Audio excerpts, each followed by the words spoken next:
नमस्कार दोस्तों, मैं सर्वेंद्र सिंह।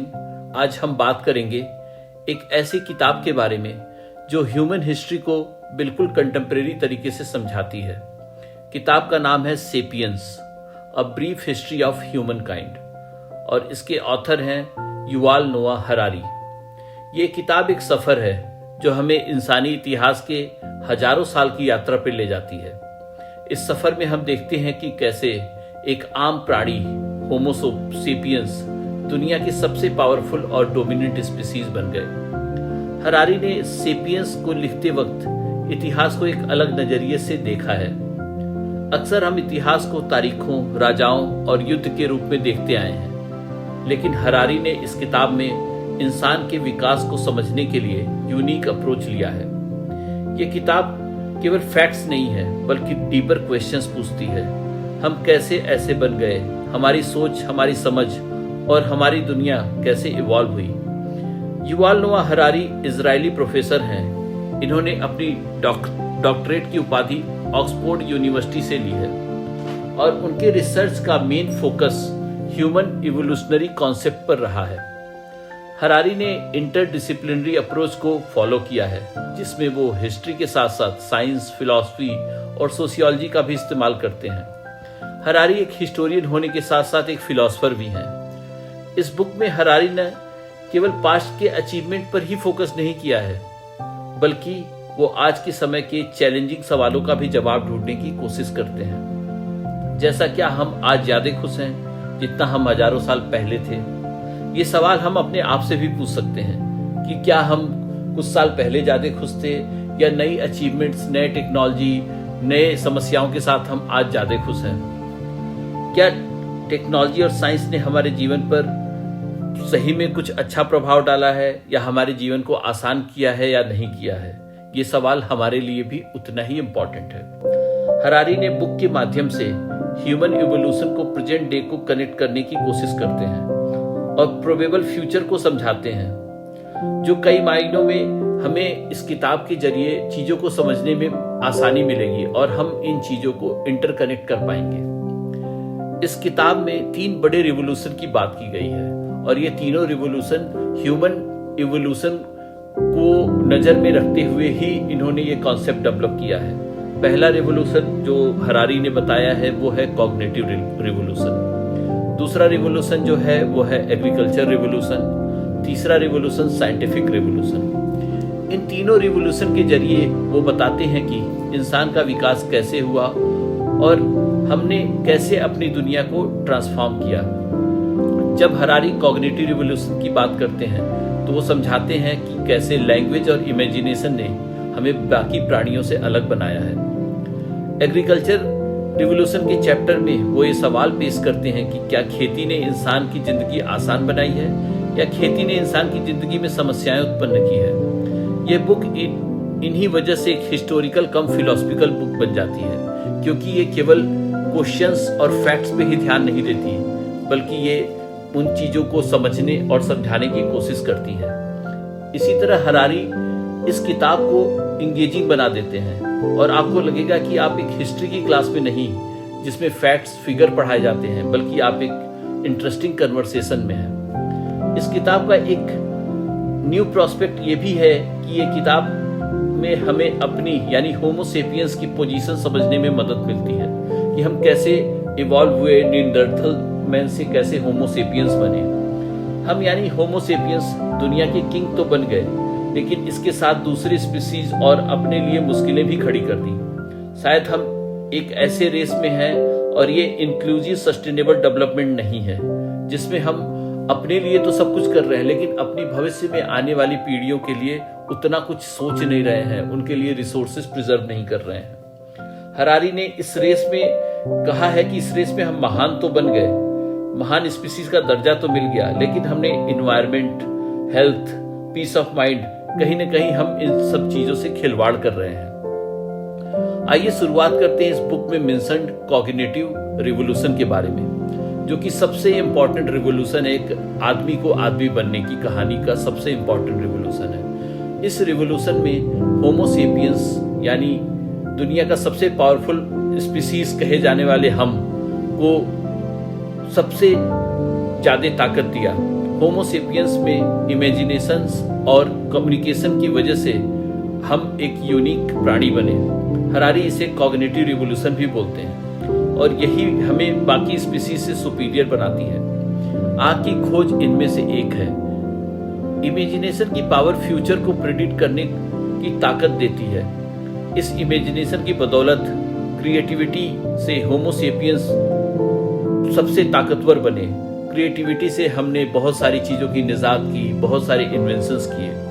कम्युनिकेशन और लैंग्वेज होमो सेपियंस के लिए केवल टूल ही नहीं था, इसने कम्युनिटीज को यूनिफाई किया, देश बनाया, कहानियां गढ़ी, रिलीजन बनाया, स्पिरिचुअलिटी को एक नया एंगल दिया, लोगों को एक दूसरे के बारे में समझने का एक मौका दिया, सिद्धार्थ को बुद्ध बनाया।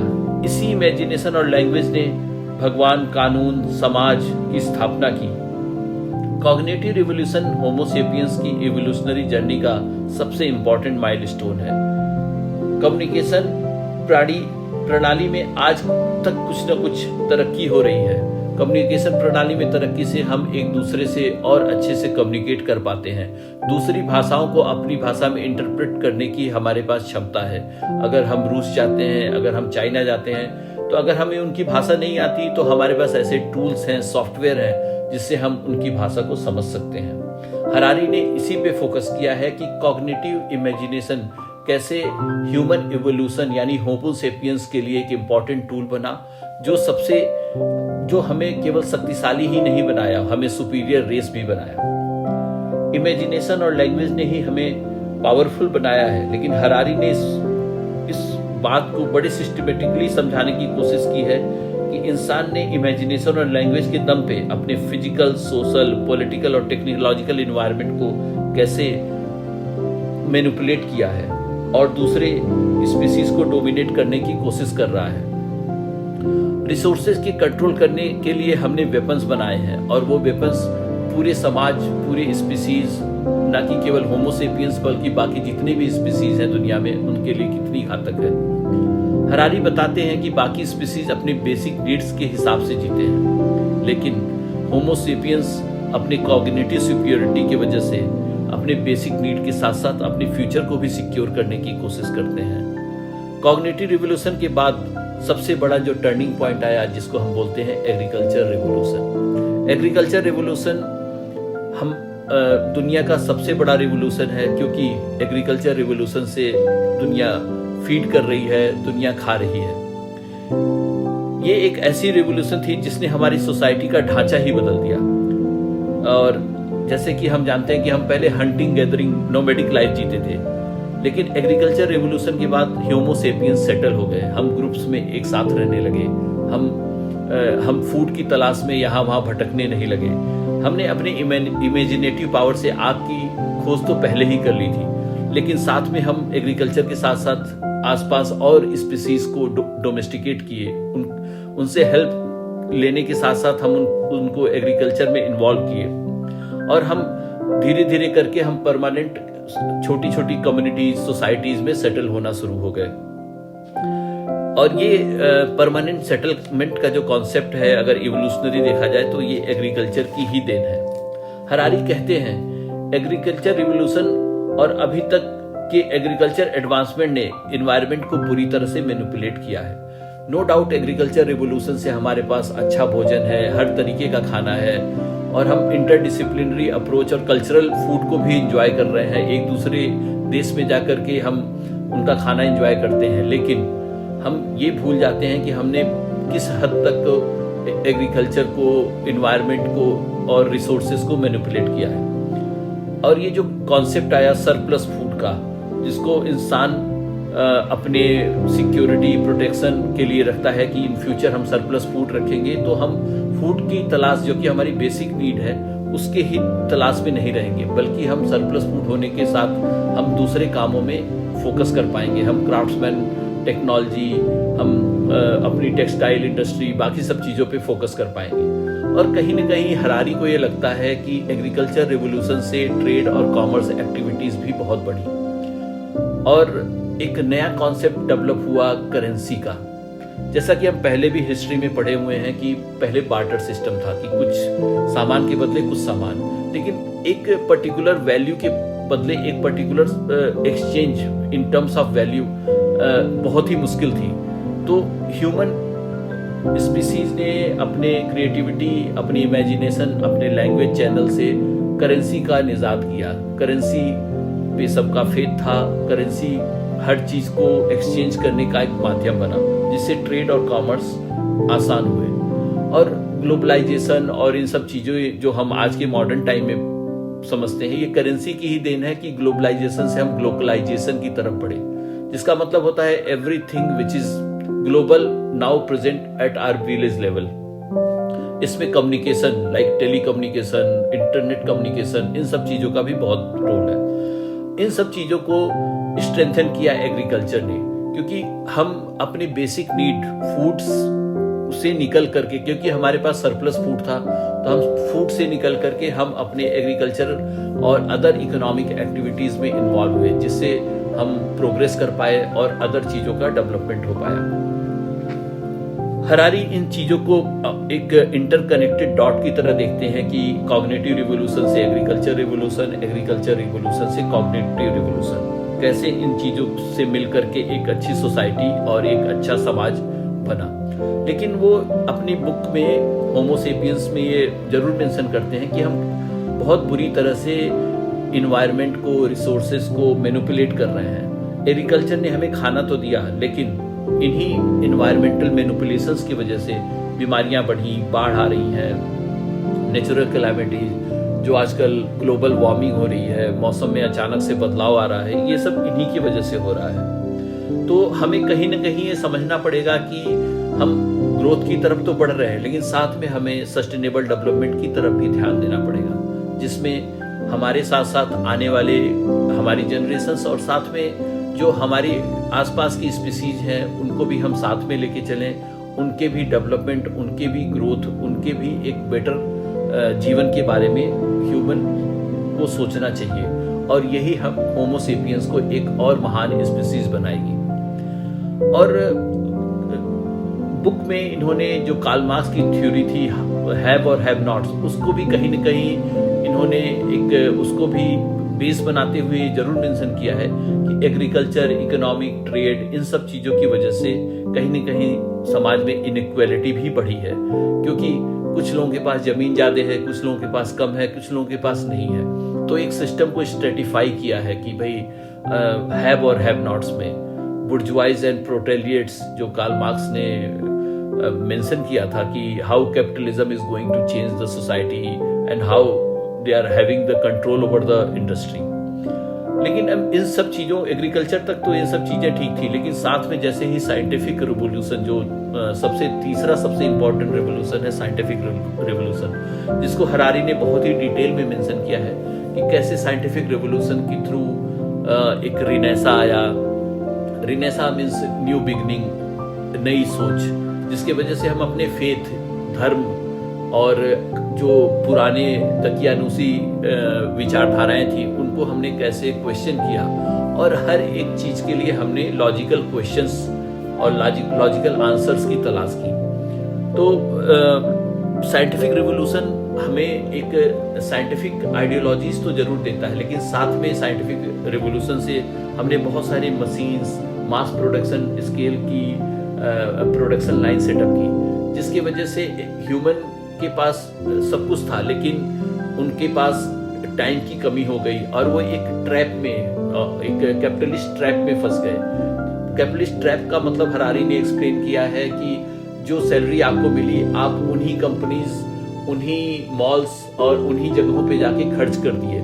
जैसे कि एक कैपिटलिज्म की एक विशियस साइकिल, जिसको हम कंज्यूमरिज्म भी बोलते हैं। जैसे हमारे पास कोई मोबाइल है, हमें पता है कि हमारी बेसिक नीड उस मोबाइल से पूरी हो रही है और वो हमारे पास लेटेस्ट मोबाइल भी है।